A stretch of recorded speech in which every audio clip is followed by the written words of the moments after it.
So today I am going to discuss about freedom of India कि भारत में हमें आज़ादी कैसे मिली। हम सब जानते हैं हमें आज़ादी कब मिली, 15 अगस्त 1947 को मिली है ना। अब उससे पहले बहुत सारा संघर्ष भारत में हुआ है। ब्रिटिशर्स भारत में कैसे आए, सबसे पहले डच लोग, पुर्तगाल लोग, ये कुछ लोग थे जो भारत में आए अबाउट 300 ईयर्स बिफोर 1947। ठीक है, 1947 से यानी लगभग 1647 में कभी डच पीपल आए, कभी पुर्तगाल आए और लास्ट में इंग्लैंड वाले लोग आ गए थे 1757 में। ठीक है, अब आज कौन सा ईयर, 2024 और 1757 में कौन आ गया था, इंग्लैंड के लोग। अब वो पहले किससे से आए, व्यापार करने के लिए। जब उन्होंने भारत में एंट्री किया तो उन्हें लगा कि यहाँ पे पॉपुलेशन बहुत ज़्यादा है और यहाँ पे पॉपुलेशन ज़्यादा है तो यहाँ पे बिजनेस करना इजी है। और फिर उन्हें धीरे धीरे ये रियलाइज़ हुआ कि भारत में यूनिटी नहीं है और भारत के लोग बहुत ज़्यादा सीधे हैं, उनको बेवकूफ़ बनाया जा सकता है। उनके दिमाग में ये चीज़ हो गई तो उन्होंने क्या किया, ब्रिटिशर्स ने फूट डालो राज को।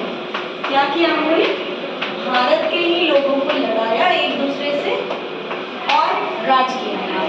यहाँ के लोगों को एक दूसरे के खिलाफ मिसगाइड करते थे क्योंकि भारत में यूनिटी तो थी नहीं, सब अपने अपने राज्य के लिए लड़ रहे थे। तो उसका फायदा किसने उठाया, ब्रिटिशर्स ने। और वो धीरे धीरे धीरे पूरे इंडिया पे कैप्चर करने लगे और कैप्चर करते साथ में उन्होंने राजाओं को भी अपने अंदर, पहले तो राजाओं से दोस्ती की, राजाओं के साथ में दोस्त बने और बाद में धीरे धीरे राजाओं से भी उनका राज्य छीनना स्टार्ट कर दिया। जो भी उनकी बात नहीं मानता उनका राज्य वो छीन लेते। उनकी कंपनी का नाम था ईस्ट इंडिया कंपनी। जो यहाँ पे आए थे उनकी कंपनी का नाम क्या था, ईस्ट इंडिया कंपनी। तो जब लोगों को धीरे धीरे समझ में आया कि ये लोग हमारे ही देश से खा रहे हैं, हमारे ही लोगों से काम करवा रहे हैं और पैसा कहाँ ले जा रहे हैं, इंग्लैंड, हमारे देश का पैसा कहाँ ले जा रहे हैं, इंग्लैंड। तो धीरे धीरे लोगों ने इनके खिलाफ बोलना शुरू किया और भारत दो दलों में बट गया, एक था नरम दल और दूसरा था गरम दल। किसमें बट गया बेटे, नरम दल और गरम दल। नरम दल के जो लोग थे वो कौन कौन थे, महात्मा गांधी, ठीक है, यानी जो नरमाई से, जो पोलाइटली बात करते थे वो लोग कौन थे, नरम दल के लोग। महात्मा गांधी थे, उनके जैसे लाला लाजपत राय थे, लाल बहादुर शास्त्री थे, इस टाइप के जवाहरलाल नेहरू, ये सब। गरम दल के लोग कौन कौन से थे, जिनमें सुभाष चंद्र बोस, ठीक है, चंद्रशेखर आजाद, भगत सिंह, सुखदेव, राजगुरु। ये लोग नरम दल के लोग क्या करते थे बेटा, ग्रुप्स में जाते थे और अंग्रेजों की जो भी बात इनको बुरी लगती थी उसका प्रोटेस्ट करते थे।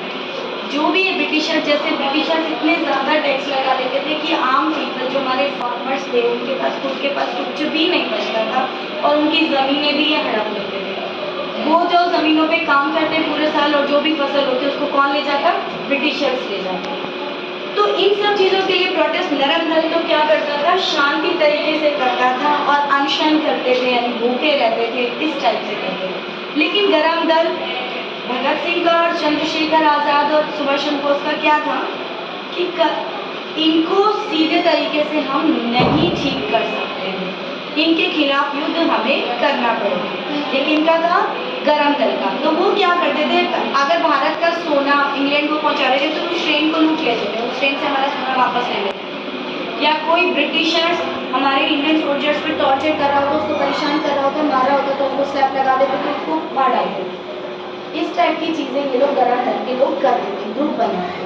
लेकिन फिर ये पकड़े भी गए, जो भगत सिंह, सुखदेव, राजगुरु थे वो पकड़े भी गए और उन्हें 1.5 ईयर लगभग जेल में रहना पड़ा। और 23 मार्च 1931 को इनको क्या दी गई, फांसी भी दी गई, भगत सिंह, सुखदेव, राजगुरु। तो जब भगत सिंह को ये समझ में आया कि सीधे तरीके से काम हो नहीं रहा है, महात्मा गांधी की बात भी सुनी नहीं जा रही है, तो सीधे तरीके से जब काम हो नहीं रहा तो उन्होंने क्या किया, अपने आप को जबरदस्ती अरेस्ट करवाया। उन्हें पता था कि वो ये काम करेंगे तो अरेस्ट हो जाएंगे, फिर भी उन्होंने अरेस्ट करवाया, मतलब गिरफ्तार करवाया, पुलिस के पास गए। अरेस्ट करवाने के बाद वो जो भी डेली बोलते थे ना, उस टाइम क्या होता था, बिकॉज जो कोर्ट में होती है ना हियरिंग, वो किस में छपती थी, प्रेस में छपती थी। तो जो भी वहाँ पे हियरिंग होती थी, जो भी सुखदेव, राजगुरु, भगत सिंह बोलते थे, वो सारा पेपर में छपता और हम जैसे नॉर्मल पीपल को पता चलता कि ब्रिटिशर्स कितने खराब हैं। और धीरे धीरे लोगों को फिर पता चला इन लोगों की सच्चाई की कितनी खराब है। इनसे 1857 में रानी लक्ष्मीबाई ने लड़ाई लड़ी, मंगल पांडे ने लड़ाई लड़ी। इस तरह के लोगों ने धीरे धीरे अंग्रेजों से लड़ाई लड़ी और लास्ट में 15 अगस्त 1947 को भारत आज़ाद हुआ। और भारत की आज़ादी भी जाते जाते भी अंग्रेजों ने क्या किया, हिंदू और मुसलमान के बीच इतनी गहरी खाई खोदी कि आज तक वो कायम है। पहले तो हिंदू मुसलमान सिख ईसाई हम सब प्यार से रहते थे ना, लेकिन ये जो लड़ाई किन्होंने की है, ब्रिटिशर्स ने। तो 14 अगस्त 1947 को पाकिस्तान हमसे अलग हुआ और 15 अगस्त को भारत आज़ाद। तो इस तरह से भारत की आज़ादी हमें मिली। उसमें मिलियंस लोग थे जिन्होंने अपनी लाइफ का बलिदान किया, मिलियंस लोग थे जिन्होंने अपनी लाइफ का सेक्रीफाइस किया, तब आज हम आज़ाद भारत देश में सांस ले रहे हैं। पहले तो इतनी गुलामी थी कि आप अपनी मर्जी से एजुकेशन भी नहीं ले सकते थे, आपको परमिशन लेनी पड़ती थी, आपको कहीं जाना है, मतलब बहुत ज़्यादा टॉर्चर वो लोग किया करते थे, हर टाइप का। सबसे चीज़ें हड़प लेना, फसलें हड़प लेना, हमारा कोई डायमंड वो इंग्लैंड ले गया, तो इतना ज़्यादा टॉर्चर। आप उन चीज़ों से और इतने ज़्यादा क्रूअल थे कि किसी को भी बम से उड़ा देना, किसानों पे, इवन लेडीज़ को भी, उनको कोई शेम फील नहीं होती। स्टॉप। तो इतने